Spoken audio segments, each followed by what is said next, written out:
News Tamil நேயர்களுக்கு வணக்கம். நம்ம கூட இன்னைக்கு இணைஞ்சிருக்கிறது பிரபல இசையமைப்பாளர் சாம் சிஎஸ் அவர்கள். அவங்க கூட பேசலாம். வணக்கம் சார். வணக்கம். ரெட்டத்தலை, அதில் உங்களோட ஒர்க் பற்றி சொல்லுங்கள். ஆக்சுவலி எனக்கு திருக்குமரன் டைரக்டர் அவர் என்னோடய ஏரியா. நான் கம்பம், அவர் கூடலூர்.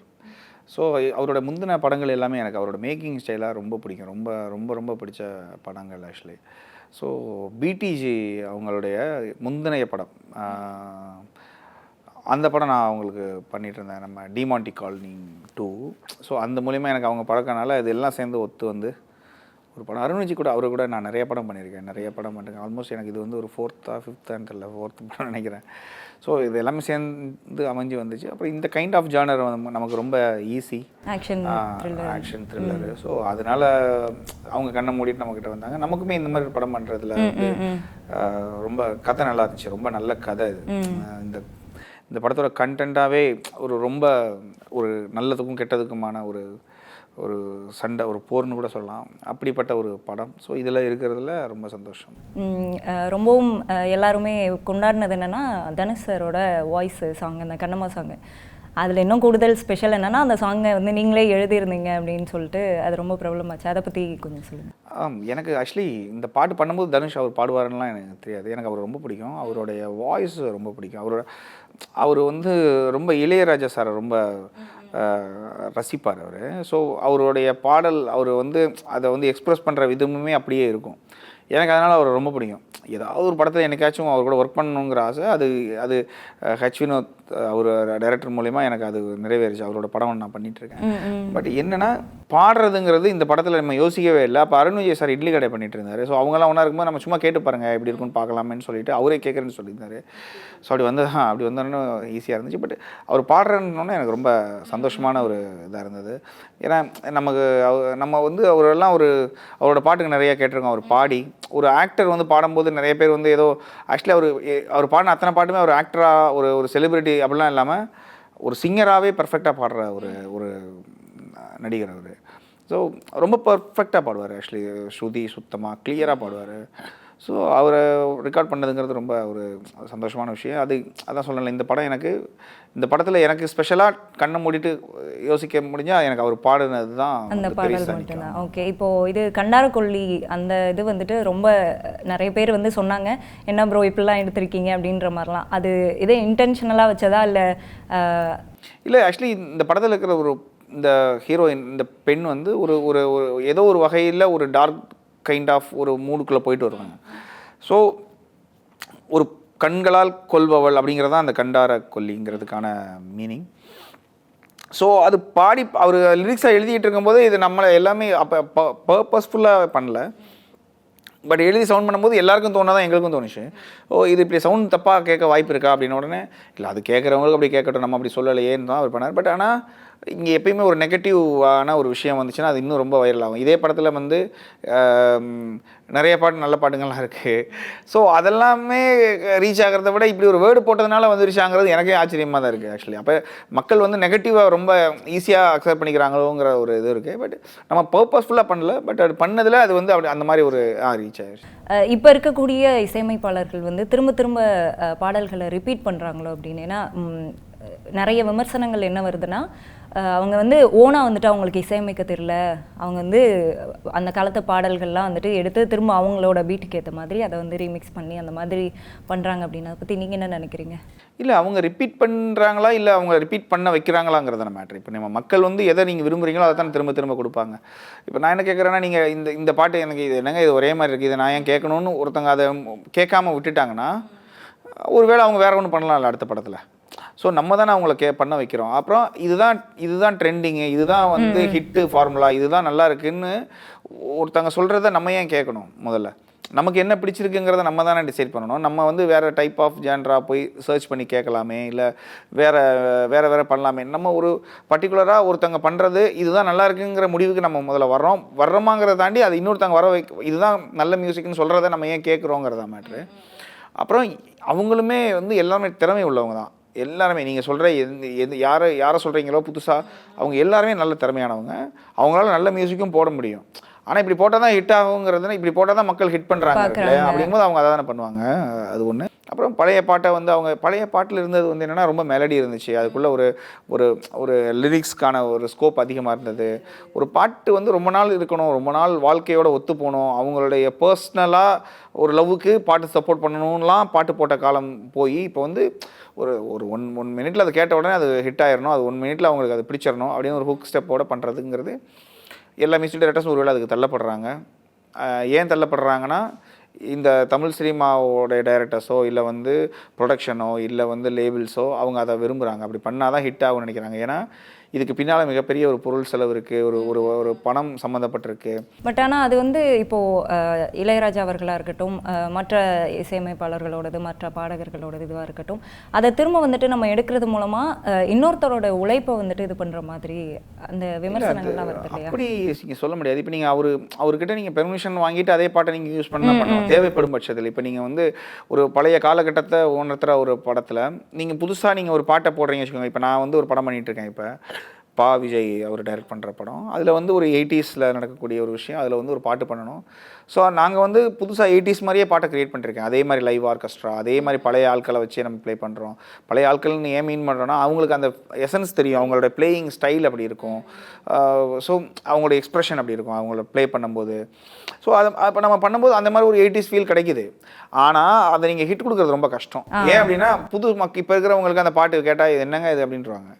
ஒன்று நமக்கு போட தெரியல நினச்சிடுவாங்க, இல்லைனா ஆனால் இப்போ அதே நேரத்துக்கு இப்போ ராஜா சார் அந்த டைமில் ஹிட் கொடுத்த பாட்டு எடுத்து வச்சிங்கன்னா அது ஈஸியாக எல்லாம் கனெக்ட் ஆயிடுவாங்க. அதுக்கு தான் அவங்க அதை வைக்கிறாங்க. ஆனால் அது ப்ராப்பராக பெர்மிஷன் வாங்கி கரெக்டாக வச்சாங்கன்னா அதில் பிரச்சனை இல்லைன்னு நினைப்பேன். பட் இந்த ரீமிக்ஸ் பண்ணி கெடுக்கிறதுங்கிறது இருக்குல்ல, ரீமிக்ஸ் ஏன் பண்ணணும்? ஒரு கிளாசிக்கான சாங்ஸையோ ஒரு ஹிட்டான சாங்கை ரீமிக்ஸ் பண்ணி கெடுக்கிறதுல எனக்கு உடன்பாடு இல்லை. ஓகே, இப்போது உங்களுக்கு ஒரு பயம் இல்லையா? அந்த இப்போ ஆடியன்ஸே வந்துட்டு நம்ம 2 செட் ஆஃப் இதாக பிரிச்சிடலாம். இப்போ இருக்கக்கூடிய ஆடியன்ஸு எப்படி இருக்காங்க? நீங்கள் சொன்ன மாதிரி அவங்க அந்த மாதிரி ரொம்ப நம்மளே ட்ரை பண்ணி போட்டோம்னாலும் அதை கேட்க மாட்டாங்க. அதுவே பழைய காலத்து சாங்காக இருந்தால் கேட்டுக்குவாங்க, எடுத்துக்குவாங்க. 2 செட் ஆஃப் ஆடியன்ஸாக பிரிஞ்சுட்டாங்க. அந்த ஜென்சியாக இருக்கட்டும், அவங்களோட சாங்ஸ் வந்துட்டு அவங்க கேட்குற விதமாக இருக்கட்டும், மோஸ்ட்லி வெஸ்டர்னுக்கு இந்த மாதிரி போயிடுறாங்க. அப்போ அப்படி இருந்துச்சான்றது நமக்கு தெரியாது, அப்படி போயிடுறாங்க. இப்போ இருக்கக்கூடியவங்க ரொம்ப லைக் பண்ணுறது என்னென்னா, ரொம்ப அந்த காலத்து பாட்டு எடுத்து ஏதோ ஒன்று பண்ணுறாங்க அப்படின்றப்போ அதை ரொம்ப லைக் பண்ணுறாங்க. ஸோ அதை எப்படி பார்க்குறீங்க? இல்லை, நீங்கள் இப்போ காலகட்டத்துக்கு ஒவ்வொரு காலகட்டத்துலேயுமே வந்து மியூசிக் வந்து ரசனை மாறிக்கிட்டே இருக்கும். ஸோ இப்போ நான் என்னுடைய இதில் எல்லாம் பார்த்தீங்கன்னா, நாங்கள் அந்த டைமிங்கில் வந்து கேசட்டில் ரெக்கார்ட் பண்ணி பாட்டு கேட்போம். இப்போ பல படங்கள்லேருந்து ஒரு படத்தில் 2 பாட்டு நல்லாயிருக்கும், அந்த பாட்டை கேசட்டில் ரெக்கார்ட் பண்ணுவோம். ஒரு 10 பாட்டு இருக்கிற இடத்துல 10 பாட்டையும் வேறு இடத்துல கேட்போம். வேறு அந்த புக்கிலெல்லாம் பிரட்டி பார்ப்போம் என்னென்ன பாட்டு இருக்குதுன்னு சொல்லி.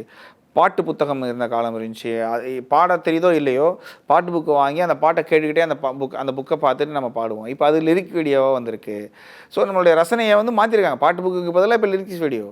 அப்படிங்கும்போது நம்ம அந்த ஃபார்மேட் எதுவும் மாறல, ஆனால் அந்த கேட்குற ரசனை இருக்குல்ல, அது வந்து நம்ம இப்போ நீங்கள் எது அதிகமாக நீங்கள் வந்து ஸ்க்ரோல் பண்ணும்போது ஆட்டோமேட்டிக்காக வருதோ அதுதான் பெஸ்ட் மியூசிக்னு நம்ம நினச்சிக்கிறோம்ல. அப்படி மாற்றி விட்டுருக்காங்களே தவிர இப்போ இல்லை, அதுக்காக நீங்கள் எவ்வளோ மெனக்கிட்டுறீங்க? இப்போது இது ஒரு பாட்டை போடுறீங்க, இப்போ கண்டாரக்குள்ளியாக இருக்கட்டும் இல்லை கண்ணம்மாவாக இருக்கட்டும், ஏதோ ஒன்று அதுக்காக எவ்வளோ மெனக்கிட்டுறீங்கன்றது இருக்குது. இல்லை, நம்ம ஹிட்டு கொடுக்கணும்னு நினைக்கிறோம். நம்ம ஒரு பாட்டை ப்ரெசென்ட் பண்ணுறோம், அதை வந்து இப்போ பெரிய ஹிட் ஆகணும்னா அதை வந்து செலவு பண்ணி அதை வந்து பெரிய ஹிட்டுன்னு காமிக்கலாம். பட் நம்ம அப்படி பண்ணுறதோட ஜென்யூனாக உடு பார்ப்போம், அது எவ்வளோ பேர் பார்க்குறாங்களோ ஒரிஜினலாக பார்க்கட்டும் அப்படிங்கிறது தான் மூடு. பட் நம்ம ஹிட்டு பண்ண ட்ரை எல்லாம் பண்ணக்கூடாதுங்க. நம்ம ஒரு பாட்டு ஜென்யூனாக பண்ணணும், நல்ல பாட்டாக இருந்தால் அதுவே ஹிட் ஆயிரும், அவ்வளோதான். நல்ல பாட்டு இல்லைனா ஹிட் ஆக வாய்ப்பு இல்லை, அவ்வளோதான். நம்ம அடுத்த பாட்டு நல்ல பாட்டு பண்ணணும். Okay, back to Rettathalai. அதில் வந்து அருண் விஜய் வந்து அந்த நீங்கள் சொன்ன மாதிரி நல்லது தீயது அதுக்கு இடையிலான போர் அப்படின்ற மாதிரிலாம் இது பண்ணியிருந்தாங்க. அதில் பிஜிஎம் ஒர்க்காக இருக்கட்டும் மற்றதாக இருக்கட்டும், நீங்கள் எப்படி அதை பண்ணியிருக்கீங்க? இந்த படத்தில் வந்து நான் வழக்கமாக எல்லா படத்துக்குமே ஆர்கெஸ்ட்ராலாக லைவ் போவோம். இந்த படத்தில் மேசிடோனியன் ஆர்கெஸ்ட்ரா எடுத்துருக்கிறோம். அது இந்த படத்துக்கு தேவைப்பட்டுச்சு. இந்த படம் வந்து இப்போ நீங்கள் டீசரோ ட்ரெய்லரோ பார்க்கும்போது இதுக்குள்ளே வந்து ஒரு ஆக்ஷன் மூவி, ஒரு ஃபைட் சீக்வன்ஸ் இருக்குது, ஒரு பயங்கரமாக இது வந்து என்ன சொல்கிறது, நிறையா ஒரு கேங்ஸ்டர் மூவி மாதிரியான ஒரு ஃபீலுக்கெல்லாம் இருக்கு இல்லையா. ஆனால் இதுக்குள்ளே ஒரு எமோஷன் இருக்குது இந்த படத்துக்குள்ளே. அந்த எமோஷனை வந்து நம்ம வந்து நீங்கள் படம் பார்க்கும்போது உங்களால் அதை உணர முடியும். அது வந்து ஒரு ஒரு ஒரு நல்லவனுக்கும் கெட்டவனும் ஒரே ஆள் நல்லவனாகவும் கெட்டவனாக இருந்தால் எப்படி இருக்குங்கிறது தான் இதில் 2 பேராக இருக்காங்க, அவ்வளோதானே தவிர இது நமக்கு என்ன சொல்கிறது, ரொம்ப என்டர்டெய்னிங்காகவும் இருக்கும். ரொம்ப நம்ம என்ன சொல்கிறது, ஒரு பக்கா சினிமாட்டிக் எக்ஸ்பீரியன்ஸ் கிடைக்கும் இந்த படம் பார்க்கும்போது. உங்களுக்கு தியேட்டரில் பார்த்தீங்கன்னா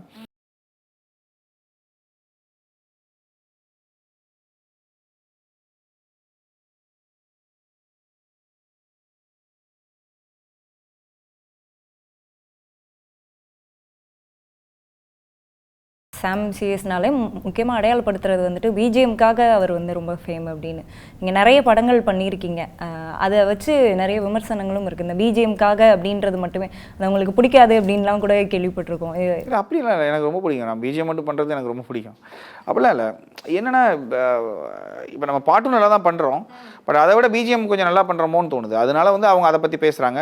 நல்லா ஹிட்டான படத்தில் விக்ரம் வேதா மாதிரி படங்களில் வந்து பிஜிஎம் பற்றி எல்லாரும் பேசுகிறாங்க. அதுலேயே ஹிட்டாக எல்லா பாட்டுமே ஹிட்டு தான் இருக்குது.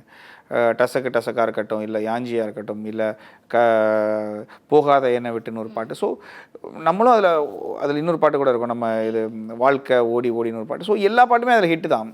அப்போ நான் என்ன கேட்குறேன்னா, அதில் ஒரு ஆல்பமாக ஹிட்டான மாதிரி இப்போ எனக்கு மற்ற படங்களில் ஒரு பாட்டு தான் இருக்கும், ஒரு படத்தில் ஒரு பாட்டு தான் இருக்கும். இப்போ பேக்ரவுண்ட் ஸ்கோர் நல்லா இருக்கும், ஸோ அதனால் பேக்ரவுண்ட் ஸ்கோர் பேசப்பட்டுரும். ஆனால் ஒரு பாட்டு ஹிட் ஆகிருக்கும். ஸோ அப்படி தான் நம்ம இதை பெருசாலாம் எடுத்துக்க கூடாது. நமக்கு வர ஒர்க்கை நம்ம நல்லா பண்ணிட்டு போயிடணும், அவ்வளோதான். ஓகே, இப்போது அண்டர் ரேட்டட்னு ஒரு டேர்ம் அது வந்து நிறைய வைக்கப்படுதில்ல, அதை பற்றி என்ன நினைக்கிறீங்க? இல்லை, நீங்கள் இப்போ அண்டர் ரேட்டு அப்படின்லாம் ஒன்றுமே இல்லைங்க. அது ஆடியன்ஸ் ஒருவேளை அவங்க அன்பில் சொல்கிறதா இருக்கலாம். ஒருவேளை அவங்க நம்மளோட மியூசிக்கு நான் என்னோட சவுண்டிங்கும் என்னோட ஒரு விஷயமும் பிடிக்கலாம். ஸோ பிடிச்சிட்டு அவங்க வந்து நம்ம வேற ஒரு இடத்துல இந்த படம் பண்ணி தான் நல்லா இருக்கலாம்னு அவங்க சொல்கிறதுனால அவங்க அப்படி பண்ணுறாங்களே தவிர நம்ம அப்படியெல்லாம் இல்லை. நமக்கு தேவையானது நமக்கு இல்லை. சில நேரங்களில் பார்த்தோன்னா அண்டர் ரேட்டடாக இவங்களோட இது வந்து வாய்ஸ் அண்டர் ரேட்டடாக இருக்குது, இவங்க மியூசிக் வந்துட்டு ரொம்ப அண்டர் ரேட்டடாக இருக்குது அப்படின்றப்போ அதை இன்னும் கூடுதலாக லைக் பண்ணுறாங்களோ அப்படின்ற மாதிரி.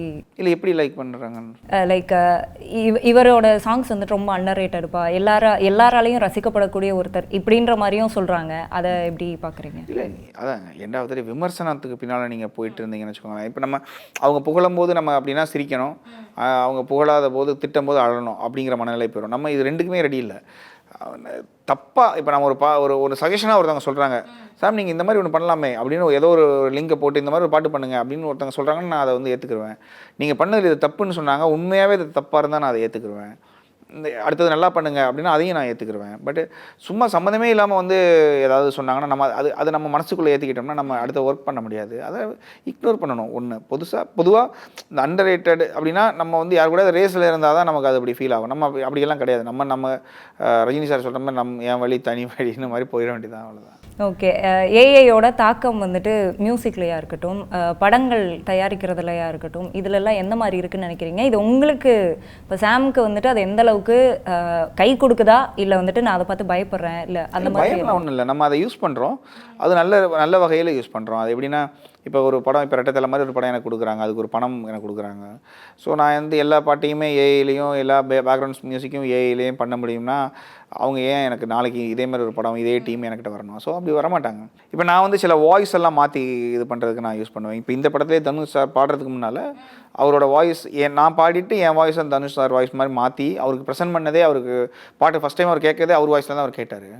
ஸோ அந்த மாதிரி நல்ல விஷயங்கள் இதில் பண்ணலாம். ஒரு இன்ஸ்ட்ருமெண்ட்டை வந்து ஒரு ஃப்ளூட் மாதிரியோ இல்லை ஒரு வயலின் மாதிரியோவான ஒரு இன்ஸ்ட்ருமெண்ட்டை நம்ம பாடிட்டு அதை அப்படியே சேஞ்ச் பண்ணி காமிக்கலாம். ஸோ இந்த மாதிரி சில நல்லதெல்லாம் இருக்குது. பாட்டே க்ரியேட் பண்ணலாம். ஆனால் நம்ம பாட்டே க்ரியேட் பண்ணோம்னா நமக்கு என்ன வேலைன்னு இருக்குல்ல. நம்ம அப்புறம் ஒரு என்ன சொல்கிறது, இது நாட் ஓன்லி மியூசிக், ஆக்சுவலி எல்லா ஃபீல்டுலையுமே எடிட்லேருந்து உங்களுக்கு வந்து ஒரு எல்லாத்துலேயுமே இது ஒர்க் ஆகுது. இது நல்லது தான் இது. பட் அதை யூஸ் பண்ணணும், கரெக்டாக யூஸ் பண்ணணும், அவ்வளோதான். திடீர்னு வந்துட்டு எனக்கு மியூசிக் தூங்கிட்டு இருக்கும்போது வந்துட்டு டக்குன்னு இந்த டியூன் தோணுச்சு, இந்த மாதிரி தோணுச்சு, அந்த மாதிரி ஏதாவது அனுபவங்கள் இருக்கா? அதை ஏதாவது? இப்படியெல்லாம் ஒன்றும் இல்லைங்க. நமக்கு சும்மா திடீர்னு போடும்போது காரில் போகும்போது ஏதாச்சும் கம்போஸ் பண்ணுவோம். டசக்கு பாட்டெலாம் அப்படி போட்டது தான். சும்மா அதெல்லாம் ஜென்ரலாக பண்ணுறது தான். நம்ம கம்போசிங்லாம் உட்கார்றதில்ல, திடீர்னு தோணும் அப்படி ஏதாவது எடுத்து போடுவோம், அவ்வளோதான். ஓகே, இப்போது தனுஷ் சார் வந்தார், பாடினார், அவர்கிட்ட நீங்கள் பார்த்த தனியான எலமெண்ட் என்ன?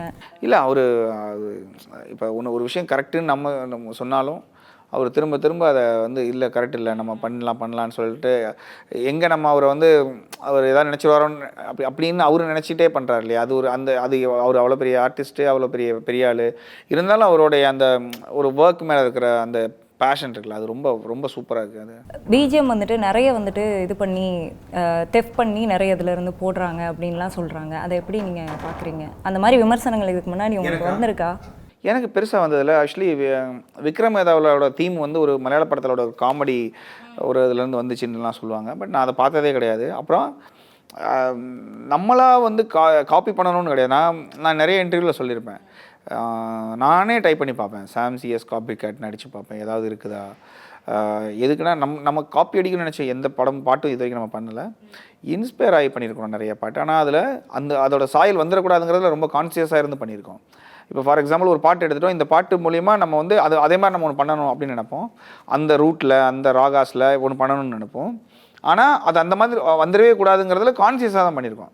அப்படியே போட்டது கிடையாது எந்த பாட்டும். அதை மீறி சில பாட்டுங்கள்லாம் வந்து நம்மளை போட்டு நமக்கே தெரியும். ஆனால் அது வந்து ஸ்டுடியோ லெவல்லே கட் ஆயிரும். ஏன்னா அவங்களே பசங்களே பார்த்து சொல்லிடுவானுங்க இது இந்த மாதிரி ஒரு பாட்டு இருக்குது அப்படின்னு. அது மாதிரியும் பிஜிஎம்லாம் அப்படிலாம் இது வரைக்கும் எனக்கு வந்ததில்லை. ஆமாம், எதுவுமே வந்ததில்லை, வரக்கூடாதுன்னு நம்புகிறேன். அப்படி வந்தாலும் வந்து இப்போ நான் இந்த இன்டர்வியூ மூலமாக என்ன சொல்லிக்கிறேன்னா, அது வாண்டடாக போடணும், இதை நம்ம காப்பி அடிச்சு ஆகணும்லாம் போட்டதில்லை. தெரியாமல் நம்ம பண்ணியிருப்போம், நம்ம ரசிச்சதாக இருக்கும், அது நம்ம உள்ளுக்குள்ளே இருக்கும், அது போட்டிருப்போம், நம்ம பசங்களும் சொல்லாமல் விட்டுருப்பாங்க, அது ரிலீஸ் ஆகிருக்கும். காப்பின்னு சொன்னாங்கன்னா அது இது என்ன சொல்கிறது, இது முன்னாலே சொல்லி வைக்கிறது அப்படிலாம் இல்லை. உண்மையாகவே நம்ம மனசாட்சிக்கு தான் அப்படி போடுறது இல்லை. நம்ம இந்த படத்தை பொறுத்த வரைக்கும், ரெட்டை தலையை பொறுத்த வரைக்கும் பிஜிஎம் முன்னாடியே இது பண்ணிட்டு பண்ணீங்களா, ஆர் படத்தோட கதையை கேட்டதுக்கப்புறமா இப்படி ஒன்று டியூன் பண்ணலாம் அப்படின்ற மாதிரி? இல்லை, இந்த படத்தில் தீம் மியூசிக்லாம் முன்னாலே பண்ணி கொடுத்துட்டோம், அவங்க ஷூட் போகிறதுக்கு முன்னாலே பண்ணி கொடுத்தோம். பட் இந்த கண்டென்ட் வந்து இதோட 2-3 மியூசிக்லாம் முன்னாலே கொடுத்தது பண்ணது தான். பட் இந்த படம் ஆல்மோஸ்ட் அவங்க ஷூட் பண்ணிட்டு வந்ததுக்கப்புறம் பார்த்ததுக்கப்புறம் தான் நிறையா க்ரியேட் பண்ணோம். ஏன்னா இந்த படத்தோட கண்டென்ட் அப்படி. ஸோ இதில் 2 கேரக்டர் இருக்குது இல்லையா, ரெண்டு ஃபேஸ் இருக்குது அவருக்கு. ஆமாம், அது நம்ம படிக்கிறத விட நம்ம வந்து நேரடியாக அவங்க வந்து பார்த்ததுக்கப்புறம் தான் நமக்கு அது நம்மளால் புரிஞ்சுக்கிற முடியும். ஸ்கிரிப்டில் படிக்கிறத விட இந்த படம் நேரில் பார்க்கும்போது நமக்கு பார்த்த உடனே விஷுவலாக பார்க்கும்போது நமக்கு நிறைய ஐடியாஸ் வரும். ஸோ இது ஆஃப்டர் தான் நிறைய பண்ணோம். பட் தீம்ஸ் எல்லாம் முன்னால் பண்ணி நீங்கள் சொன்ன மாதிரி அது இந்த இதில் இருக்கிறது ரெட்டத்தலையில் கேட்க பிடிக்குமா, இல்லை மொத்தமாக நீங்கள் என்ன நினைக்கிறீங்க? உங்களுக்கு இது வரைக்கும் சாங்ஸ் எல்லாமே இதாயிருச்சு? இல்லை, நம்ம எதையுமே அப்படி நம்ம ஜட்ஜ் பண்ணவே முடியாது. இப்போ நீங்கள் ஆடியன்ஸை நம்ம ஜட்ஜ் பண்ண முடியாது. ஒருவேளை அவங்களுக்கு ரொம்ப பிடிக்கலாம். இப்போ லைக் அந்த ரோஜா பாடலாம் கூட 27 இயர்ஸ்க்கு அப்புறமா கூட ட்ரெண்ட் ஆச்சு திடீர்னு. நம்ம கையில் எதுவுமே இல்லைங்க. இப்போ நம்ம எல்லா படமும் ஹிட் ஆகும், எல்லா பாட்டுமே நம்ம வந்து ஹிட் ஆகுன்னு தான் பண்ணுறோம். பட் அது ஆடியன்ஸுக்கு தான் தெரியும் அது பிடிக்குமா பிடிக்காதான்னு. பட் ஜென்யூனாக நம்ம ஒரு நல்ல ஒர்க் பண்ணியிருக்கோம். இதில் எல்லாருமே ரொம்ப நல்லா பண்ணியிருக்காங்க. இதோட டெக்னீஷியன், இதோட கோ ஆர்டிஸ்ட் எல்லாமே பக்காவாக பண்ணியிருக்காங்க. ஸோ எனக்கு இந்த படம் தினமும் ஒர்க் ஆகும்னு தோணுது, நல்லபடியாக வரும்னு தோணுது. ஓகே, கண்ணம்மால தனுஷ் சார் பாட வைக்கலன்னா வேறு யாரை பாட வச்சுருப்பீங்க? இல்லை, நம்ம ஃபஸ்ட்டு சாய்ஸ் அவர் தான் இருந்தார். அதனால் அதுக்கடுத்து யாருமே யோசிக்கலை. கைதி 2ல் வந்துட்டு சாம் இருக்காரா? முதல்ல கைதி 2 எப்போ பண்ணுறாங்கன்னு எனக்கு தெரியல. ஆமாம், அது பண்ணால் நல்லாயிருக்கும். அதில் நான் இருந்தால் இன்னும் நல்லாயிருக்கும். உங்களுடைய ஃபேன்ஸுக்கு வந்துட்டு நீங்கள் என்ன சொல்லுவீங்க? ஒன்றும் இல்லை, இதே மாதிரி சப்போர்ட் பண்ணுங்கள். நம்ம மியூசிக் மட்டும் இல்லை, எல்லாரோட மியூசிக்கும் கேளுங்க. நல்ல மியூசிக் தேடி போய் கேளுங்க. ஏன்னா இந்த உலகத்தில் வந்து டிஃப்ரெண்ட் கைண்ட் ஆஃப் கம்போசர்ஸ் இருக்கிறாங்க, different kind of style of music இருக்குது, நிறைய ஜான்ரா இருக்குது. எல்லாத்தையும் எக்ஸ்ப்ளோர் பண்ணுங்கிறதான். நம்ம வாழ்கிறது கொஞ்ச நாள், அதில் பாட்டு கேட்குறது இன்னும் கொஞ்ச நாள். பாட்டுங்கிறது லைஃப்பில் வந்து ஒரு என்ன சொல்கிறது, அது வந்து ஒரு உங்களை சாந்தப்படுத்தணும், ஆட வைக்கணும், அழ வைக்கணும், இது எல்லாமே இருக்குது. ஸோ நீங்கள் ஜஸ்ட்டு என்ஜாய் பண்ணுறது மட்டுமே ஒரு பாட்டு கேட்டு, பாட்டுனா என்ஜாய் பண்ணுறதுக்கு தாங்க, டான்ஸ் ஆடுறதுக்கு தாங்கிறத மாறிட்டு அது அழலாம், அதில் வந்து சிரிக்கலாம், அதில் வந்து பழைய நினைவுகள் எடுத்துகிட்டு வரலாம், எக்கச்சக்க ஃபீலிங்ஸ் இருக்குது. ஸோ ஒரு டைப் ஆஃப் ஜான்ரை விட்டுட்டு எல்லாத்தையும் கேளுங்கிறது என்னுடைய. சாமோட இது ஒவ்வொரு மியூசிஷியனும் ஒவ்வொரு இன்ஸ்ட்ருமெண்ட்ஸ் வந்துட்டு யூஸ் பண்ணுவாங்க அப்படின்ற மாதிரி இருக்கும். நீங்கள் வந்துட்டு என்ன மாதிரி அதிகமாக ப்ரிஃபர் பண்ணுவீங்க?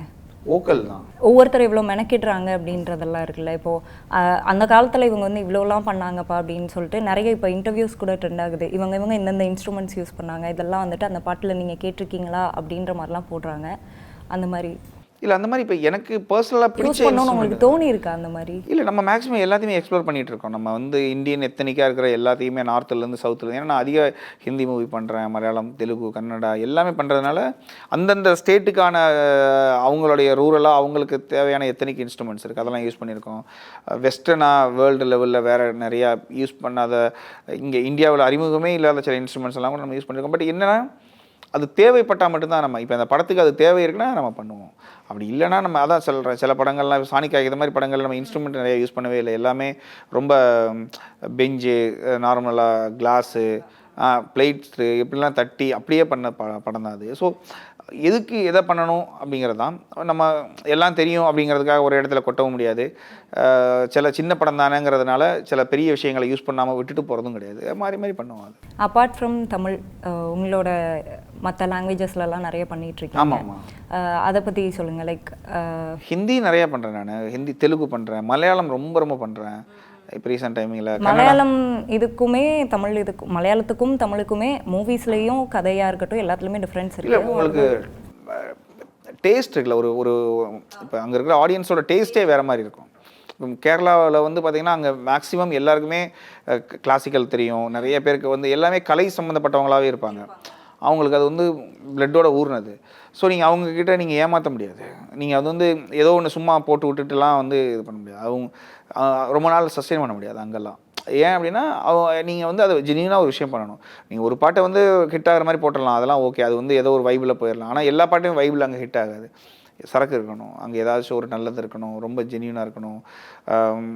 அது அவங்க ரொம்ப பார்ப்பாங்க. அது அவங்களுடைய கல்ச்சர் கூடயும் அவங்களுடைய எமோஷன்ஸ்லேயும் கனெக்ட் ஆகணும். அவங்க அப்படி கன்ஃபார்மாக பாட்டுங்கிறது அவங்களோட எமோஷனில் இருக்குது. நீங்கள் சங்கீதமே தெரியாத அங்கே இருக்கிறவங்க கூட அங்கே கிளாசிக்கலாக ஒரு படத்தில் சாங் இருக்கும், அதை ரசிப்பாங்க. அதில் இருக்கிற ஜதியிலேருந்து எல்லாத்தையும் பாடுவாங்க. அவங்களுக்கு சங்கீதமே தெரியாது, ஆனால் பாடுவாங்க. ஏன்னா அதுதான் அவங்களுடைய டேஸ்ட்டு. ஹிந்தி டோட்டலி வேறு, ரொம்ப மினிமலான சில விஷயங்கள், அவங்களோட சவுண்டிங் டோட்டலி வேறு. தெலுங்கு இன்னும் வேறு. ஸோ டிஃப்ரெண்ட் ஒவ்வொரு லாங்குவேஜும் ஒன்று தான். தமிழ் வந்து நம்ம பிறந்து வளர்ந்து நம்ம ரசித்ததுனால நமக்கு அது ஈஸியாக தெரியும் என்ன மக்கள் என்னன்னு. ஓகே, சாமோட அப்கமிங் மூவிஸ் நிறைய இருக்குது. ஆல்மோஸ்ட் ஒரு 22 படம் இருக்குது. ஓகே. ஆமாம், தமிழில் நிறையா போயிட்டுருக்கு. ரிலீஸ்க்கு ரெடியாக நிறைய படங்கள் இருக்குது. சர்தார் பண்ணிகிட்ருக்கிறேன். நிறைய படங்கள் இருக்குது தமிழில். ஆல்மோஸ்ட் ஒரு 13-14 மூவிஸ் இருக்குன்னு நினைக்கிறேன். எப்படி கேட்ச் பண்ணுறீங்க? லைக் ஒவ்வொரு ஸ்டேட்டுக்கும் ஒவ்வொரு ஆடியன்ஸ் இருப்பாங்க, அதை எப்படி கேட்ச் பண்ணிக்கிறீங்க? இல்லை, நம்ம அதுதான் நம்ம புரிதல் தான், நம்மளோட அண்டர்ஸ்டாண்டிங் தானே. நீங்கள் ரசனை தானே. முதல்ல நம்ம ரசிகனா மற்றவங்களாம் என்ன பண்ணியிருக்காங்கன்னு ரசித்தாலே நம்ம அதை பண்ணிடலான்னு தோணும். ஃபைனலாக ரெட்டத்தலை மூலமாக ஏதாவது கன்வே பண்ண வந்திருக்கீங்களா? அந்த மாதிரி ஆக்சுவலி இது ஒரு நல்ல ஸ்கிரிப்ட், நல்லா வந்திருக்கு, நல்ல ஷேப் ஆகிருக்கு படம். நீங்கள் தேட்டரில் பார்த்தீங்கன்னா உங்களுக்கு கன்ஃபார்மாக ஒரு பயங்கர என்டர்டெயின்மெண்ட்டாக இருக்கும். ப்ளஸ் வந்து உங்களுக்கு ஒரு டிசப்பாயின்மெண்ட் பண்ணாது படம். ரொம்ப நல்லாவே இருக்கும். ஸோ பாருங்கண்ணா எல்லாரும் கட்டாயமாக. ஓகே, கண்டிப்பாக ரெட்டத்தலை மூவியும் சக்ஸஸ் ஆகணும். உங்களுடைய கெரியரும் உங்களோட ரசிகர்களாகிய நாங்களும் வந்துட்டு தேங்க்யூ. கண்டிப்பாக தேங்க்யூ. நன்றி.